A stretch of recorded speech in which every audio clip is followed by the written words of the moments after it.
আমরা দেখছি মোবাইলের সেটিং, জায়গার সামনে দেখাচ্ছে না আমাদের এখানে উল্টা পাল্টা কারো সেটিং হয়ে থাকে।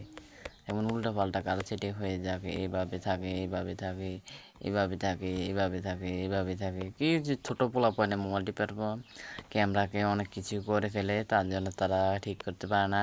ক্যামেরার ছবি ভালো আসে না, ফোকাস আসে না, কোনো স্প্লেটে কোনো কিছু আসে না, কোনো কোনো কাজ করে না, কোনো জুম হয় না। দেখছেন এখানে কোনো জুম হচ্ছে না, দেখছেন এখানে কোনো জুম হয় না। তার জন্য আপনাদের বলছি এখানে জুন যেন হয় না, তাহলে আপনার এখানে গেলেন যেখানে যেন জুন হয় না, ভিডিও ভালো করে ইয়ে হয় না, যেমন এরকম নিয়ে আসে। এরপরে কোনো ছবির কোনো ভালো একটা ডিফারেন্স দেখায় না, এছাড়া কোনো একটা কাজ কোনো মানে কোনো ধরনের কোনো রকমের আমরা কোনো কিছু করতে পারি না। ছবিটার কারণে আমাদের ভালো ওঠে না। এরপরে আমার মোবাইলে অনেক ধরনের প্রবলেম হয় এই ক্যামেরার ভিতরে। আমাদের ক্যামেরা হচ্ছে দেখেন, এটা কিন্তু আমার এটা কিন্তু আগে হতো যে এটা হয়